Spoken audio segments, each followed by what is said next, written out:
Budget के मुख्तलिफ पहलुओं के ऊपर बहस जारी है। आज फाइनेंस मिनिस्टर साहब ने कहा कि 312 अरब रुपए के नए टैक्सेस लगाए गए हैं, जबकि बाकी कुछ 400-500 अरब रुपया वो अपने इन्फोर्समेंट मैकेनिज्म से वो हासिल करने की कोशिश करेंगे और रिमेनिंग जो गैप रह जाएगा 1000-1500 अरब का, वो उनका ख्याल है कि ऑटोनमस ग्रोथ जो है जीडीपी के साथ आएगी। जीडीपी बजाते खुद एक बहुत बड़ा सवालिया निशान है। जिस तरीके से रवा साल एस्टिमेशन की गई है, मेरे उसके ऊपर शदीद किस्म के तहफ़्फ़ुज़ात हैं। लार्ज स्केल मैन्युफैक्चरिंग सेक्टर पिछले 2 साल से नेगेटिव ग्रोथ में, और इस साल भी 11 माह में नेगेटिव में नंबर उसका। बड़ी मेजर जितनी क्रॉप्स है आपकी, वीट है नेगेटिव में, शुगर केन है नेगेटिव में, कॉटन मेजर डिक्लाइन है, राइस एक मार्जिनली डाउन है। तो आप किस बुनियाद के ऊपर आप ग्रोथ प्रॉस्पेक्ट्स दिखा रहे हैं, कुछ समझने से कासिर हूँ मैं। अगले साल भी major turn around at least in areas के अंदर होता हुआ मुझे अभी राइट नाउ नज़र नहीं आता। 3-4 माह बाद कोई टर्न अराउंड हो जाए तो आप उसके मुतल्लिक़ अभी से पेश गोई नहीं कर सकते। कुछ एरियाज़ में सक्सेस स्टोरीज़ हैं, जैसे एब्सोल्यूट टैक्स नंबर है उसमें सब्सटेंशियली इंक्रीज़ हुआ है 2-2.5 सालों में। अब 12,000 अरब तक पहुंच जाए, बहुत बड़ा नंबर है, उसके करीब आप चले गए। अगले साल आप 14,131 अरब को टारगेट कर रहे हैं। इसी तरीके से जो रिमिटेंसेज है वो सक्सेस स्टोरी है। पिछले कई महीनों से बार बार, बल्कि पिछले 2-3 सालों से बार बार तनकीद होती थी कि यहाँ से बहुत सारे पाकिस्तानी बाहर चले गए हैं ब्रेन ड्रेन में, वो उसका एक हिस्सा था। लेकिन जो पाकिस्तानी बाहर गए हैं वो पाकिस्तान पैसा भिजवा रहे हैं। 11 माह में 35 अरब डॉलर आया, जो पाकिस्तान ने आज तक की तारीख में कभी बरामदात से हासिल नहीं किया। और 12 months, by end of 12 month ये 38 बिलियन डॉलर से ज़ायद नंबर होगा। हो सकता है 39 बिलियन डॉलर को रवा साल टच कर दें, तो नेक्स्ट ईयर आपको मार्जिनल भी ग्रोथ मिली ना, अगर 1-2 अरब डॉलर की भी, तो आप 40 बिलियन डॉलर प्लस पे रिमिटेंसेज आपको कमा के दे रही होंगी। और बहुत बड़ा ब्रीथिंग स्पेस आपकी जो एक्सटर्नल सेक्टर है उसको इससे मिल जाती है। बजट के अंदर बाज़ इकदाम बहुत तकलीफते हैं जिनको नहीं होना चाहिए था। लाइक सोलर पैनल्स के ऊपर 18% हुकूमत ने टैक्स लगाया, छेड़ना भी नहीं चाहिए था, इसको टैक्स फ्री रखना चाहिए था, ताकि लोग खुद ब खुद ऑल्टरनेट के ऊपर पैसा लगा के अपनी बिजली पैदा कर रहे हैं। हुकूमत को ऑयल इंपोर्ट करके बिजली पैदा करने की ज़रूरत नहीं है, लेकिन उसके ऊपर 18% टैक्स आयद कर दिया गया। छोटी कारों के ऊपर लगा दिया गया। इसी तरीके से सैलरी क्लास के ऊपर 10% सरचार्ज है, उसको 1% सिर्फ कटौती की गई है, उसको एटलीस्ट हाफ कर देना चाहिए था। दूध के ऊपर पिछले साल 18% जीएसटी आयद किया गया था। इस साल ख्याल ये था कि ये जालमाना फेल है, इससे बाज रहेगी हुकूमत। अब तो टैक्स भी अच्छा इकट्ठा हो गया, बिल्कुल उसको छेड़ा भी नहीं, हाथ भी नहीं लगाया। लेकिन बाज़ काम ऐसे किए हैं जिनका जवाब शायद फाइनेंस मिनिस्टर जस्टिफाइबल कभी भी ना कर सकें। बाज़ बार काउंसिल्स का नाम उसके अंदर फहरिस्त में शामिल कर दिया गया, जिनको हुकूमत मुख्तलिफ वक्तों में सियासी रिश्वत के तौर पर पैसे देती है, डोनेशंस देती है। अब उनको टैक्स एग्जम्प्ट कर दिया, दोहरी ब्राइब होगी। पहले डोनेशंस भी देंगे, अब टैक्स एग्जम्प्ट भी हो जाएगी। तो ये चीज़ें, ये हरकतें नहीं करनी चाहिए, ये बुरी हरकतें। गरीब मुल्क है, अफोर्ड नहीं कर सकता। तो आज के प्रोग्राम में जो हमारे साथ पैनलिस्ट बिलाल अजहर कियानी साहब हैं, वज़ीर ममलकत बराए रेलवेज़ हैं। बिलाल साहब बहुत शुक्रिया, आप हमारे साथ हैं। मिफ्ता इस्माइल साहब साबिक वज़ीर ख़जाना हमारे साथ हैं। गौहर इजाज़ साहब साबिक वफाकी वज़ीर निगरान हुकूमत में, वो हमारे साथ हैं। अशफाक तोला साहब हमें ज्वाइन करेंगे, माहिर मईशत है। सबको वेलकम करता हूँ। गौहर इजाज़ साहब, ओवरऑल अगर मैं आपसे पूछ लूँ, बड़े दावे हैं हुकूमत के, तो ग्रोथ इस साल तो आई नहीं, अगले साल वो कहते हैं ग्रोथ आएगी, रिफॉर्म्स इनिशिएटिव्स हमने ले लिए हैं। कौन से ऐसे रिफॉर्म्स हैं जिससे आपको लगता हो कि अगले साल ग्रोथ आने वाली? बिस्मिल्लाहिर्रहमानिर्रहीम। नदीम, सबसे पहले तो मैं इस बात को एक्नॉलेज करना चाहूँगा कि पिछला साल जो है वो वाकई फाइनेंस मिनिस्टर साहब और उनकी टीम ने जो है वो बहुत अच्छी अचीवमेंट्स किए हैं। हमने हिस्ट्री में देखा है कि जो है कमिटमेंट्स को ऑनर करना बड़ा मुश्किल होता है, या किसी जगह पे रिफॉर्म्स को कमिट करके जो है उस रिफॉर्म को इम्प्लीमेंट करना बहुत मुश्किल होता है। तो इन्होंने 9.4 ट्रिलियन का रेवेन्यू था, उसको इन्होंने 12 ट्रिलियन टारगेट किया, और इस टीम ने जो है वो 11.9 अचीव कर लिया।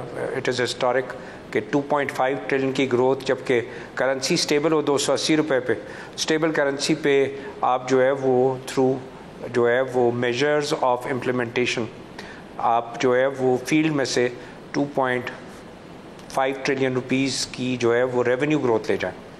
दूसरा सबसे बड़ा स्टेप आई बिलीव जो जिसको अप्रिशिएट करने की बात है वो ये है कि 22% का सूद 11% पे आया।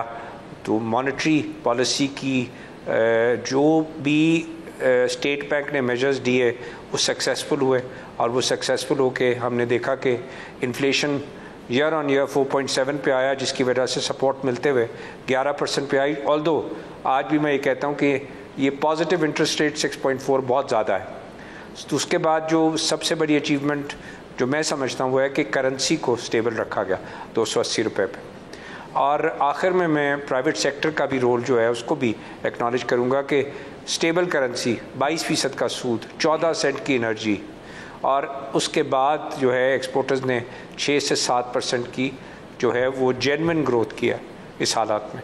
तो ये पिछले साल के रिव्यू में आई बिलीव इसी को देखते हुए फाइनेंस मिनिस्टर साहब पॉजिटिव हैं कि अब क्योंकि इंटरेस्ट रेट 11 हो गया, एनर्जी की प्राइसेस भी जो आईपीपी के रिफॉर्म्स हुए, आईपीपी के कॉन्ट्रैक्ट्स रिवाइज करने के बाद उनकी कैपेसिटी पेमेंट्स रिवाइज हुई हैं, तो इंडस्ट्री का जो पिछले महीने बिल आया नदीम वो 29 रुपये 60 पैसे आया, which is equivalent to 10.5 cent. और यही बिल पिछले साल जो है जून की आज के दिन ही जो आया था वो 45 रुपये 16 पैसे का था। तो ये वो चीज़ें हैं, मैं समझता हूँ कि जिसकी बेसिस पे वो समझ रहे हैं कि इंडस्ट्री को रिवाइव करना चाहिए, एग्रीकल्चर को भी जो है रिवाइव करना चाहिए, और तीसरी चीज़ सर्विसेज को जो है वो भी रिवाइव करना चाहिए। इन तीनों चीज़ों को उन्होंने प्रोजेक्शन भी दी है कि एग्रीकल्चर को भी 4% से ऊपर की ग्रोथ दिखाई है, इंडस्ट्री की भी 4% के ऊपर की ग्रोथ दिखाई है, और सर्विसेज की भी 4% की ग्रोथ दिखाई है। तो दिस इज़ इज बेसिस कि जनाब क्योंकि मैंने रिफॉर्म्स करके इंटरेस्ट रेट घटाया है, मैंने रिफॉर्म्स करके करेंसी को स्टेबलाइज कर दिया, मैंने करंट अकाउंट को सरप्लस में कन्वर्ट किया है, और एक्सपोर्टर्स इन हालात में भी 7% पे आए हैं। तो अब जो है इन नए हालात में जब एनर्जी की प्राइस भी जो है वो 10 साढ़े 10 के करीब आ गई है, इंटरेस्ट रेट भी आधा हो गया, हम चढ़ना चाहिए। This is I believe this is where he is coming from. Bilal साहब, जो आपके ओवरऑल अगर एलएसएम का मैं हाल देखूं कि नेगेटिव में मेजर क्रॉप्स की सूरत हाल देखूं तो आपकी अनएम्प्लॉयमेंट ऊपर जानी चाहिए। वर्ल्ड बैंक ने अभी रिसेंटली जो पॉवर्टी के नंबर्स दिए तो वो जाहिर करती है कि आपकी बड़ा हिस्सा जो आबादी का है वो ख़त गुर्बत के नीचे ज़िंदगी गुजार रहा है। तो मुझे वो इनिशिएटिव नज़र नहीं आया जिससे नई इकनॉमिक अपॉर्चुनिटीज़ पैदा हो रही हो, गरीब को रोज़गार मिल रहा हो, नए मौके मैसर आ रहे हो, वो कौन से ऐसे इनिशिएटिव? जी बिस्मिल्लाहिर्रहमानिर्रहीम। नदीम साहब बहुत शुक्रिया जी अपने शो में दावत देने का। देखिए सबसे पहले तो मैं वेरी ब्रीफली जी जो बात अभी गौर एजाज साहब भी कर रहे थे, थोड़ा सा कॉन्टेक्स्ट आई थिंक ज़रूरी है जी कि जब हम इस साल का बजट देखें तो पिछला एक साल ज़रूर देखें। पिछले साल जब हमने हुकूमत संभाली थी तो ये कहा जा रहा था कि ये तो कांटों का ताज है, ये मुआशी हालात ऐसे हैं, महंगाई की शरह 22-24% के करीब आपने पैदा की थी सर? नहीं देखिए खैर ये एक अलग बहस है। फिर पैदा तो फिर हुई थी जब आईएमएफ को का प्रोग्राम पीटीआई की हुकूमत ने सबोटाज किया था, जब चिट्ठियां लिखी थी आईएमएफ को, जब ऑडियो लीक्स आई थी पीटीआई के वज़राए ख़जाना की, और हर मुमकिन कोशिश की गई थी कि मुल्क डिफ़ॉल्ट हो, तो वो हालात पैदा किए गए थे। सर 40% इन्फ्लेशन आपकी हुकूमत पीडीएम की लेकर गई थी। नहीं ग्रोथ का क्राइसिस भी आपकी हुकूमत में आया था। नहीं हम तो जी उस वक्त भी वो आग बुझा रहे थे, हम तो सिर्फ we were trying to ensure कि मुल्क डिफ़ॉल्ट ना करे, वरना श्रीलंका वाले हालात में आपको फिर 30-35% भी कम लगता।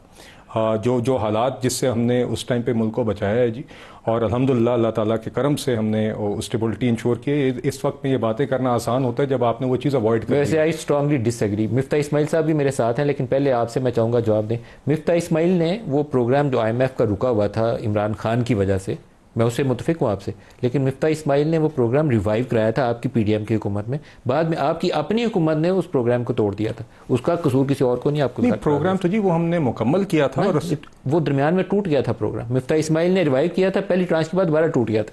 नहीं पहली जी देखिए उस हुकूमत के दौरान वो प्रोग्राम हमने चलाया, उसमें एक पॉज आया था, वो प्रोग्राम हुकूमत के दौरान चला, और उसके बाद फिर हमारी हुकूमत ने जाते हुए 9 महीने की स्टैंड बाय अरेंजमेंट की। फिर वापस आकर हमने वहीं से इकनॉमिक रिफॉर्म्स के लिए जो एक पहले आग बुझाई थी, उसके बाद इकनॉमिक रिफॉर्म्स की बुनियाद रखी, एक नया IMF प्रोग्राम अग्री किया जो इस साल हमने चलाया है। इस साल में लोगों का ये ख्याल था कि पिछली गर्मियों तक की हालात इतने मुश्किल हो जाएंगे कि ये हुकूमत नहीं संभाली जाएगी। पीटीआई ने किस वजह से गुरेज किया था हुकूमत संभालने से, यही बुनियादी वजह थी। लोगों का ख्याल था कि ये तो कांटों का ताज है, ये तो अपने वजन के तले गिरेंगे। मगर अल्हम्दुलिल्लाह पिछले एक साल में आपने देखा कि IMF का प्रोग्राम अग्री भी हुआ, आगे भी चला, करंट अकाउंट सरप्लस भी हुआ, ज़र मुबादला के ज़खायर भी मुस्तहकम हुए, इन्फ्लेशन भी बियॉन्ड एक्सपेक्टेशंस कंट्रोल हुई, बिजली के नर्ख भी इसी साल में कम हुए, और आपने और ये भी साथ कहा जाता था कि ये तो मिनी बजट आएगा ही आएगा। ये तो बजट जो है इतना अनरियलिस्टिक है कि आगे ये IMF के प्रोग्राम को अचीव करने के लिए इनको लाना ही पड़ेगा। मिनी बजट भी नहीं आया, और अल्हम्दुलिल्लाह हमने IMF के प्रोग्राम को भी चलाया, और अभी बोर्ड अप्रूवल को सिर्फ आपको 50% इंक्रीज कर देखिए वो तो फिर नदीम साहब अब आप स्पेसिफिक्स पे जाएंगे, बार ऊपर ले जाते हैं, मगर उसके बावजूद फिर आप ये भी तस्लीम करेंगे जब से अब हुकूमत में आए थे तब से पेट्रोल की कीमतें ओवरऑल कम भी हुई हैं। फिर आप लेकिन आपने वो पास थ्रू नहीं ना कि आपने उसको टैप करते गए। हमने सारी तरजीहात को साथ साथ मैनेज किया, मगर हकीकत यह है कि अपनी अपनी तरजीहात में अपने फिस्कल बैलेंसेस को भी मैनेज किया और पेट्रोल डीजल की और बिजली की कीमतें कम भी की। ये दोनों चीज़ें हकीकत हैं और ये साथ साथ हकीकत है। उसके अंदर यकीनन हमें जहाँ पे कोई रेवेन्यू मेजर्स, एक्सपेंडिचर मेजर्स लेने पड़े इस बैलेंस को, तवाज़ुन को रखने के लिए हमने रखे। मगर इसी के अंदर इसी हालात में बेनज़ीर इनकम सपोर्ट प्रोग्राम के तहत जिससे 1 करोड़ मुस्तहिक खानदानों को डायरेक्ट कैश ट्रांसफर मिलता है और हर कोई तस्लीम करता है ये जायज़ मुस्तहिक खानदान है, उनके लिए पिछले साल 460 अरब से 592 अरब रुपए का बजट रखा और इस साल 592 अरब से बढ़ाकर 716 अरब रुपए का।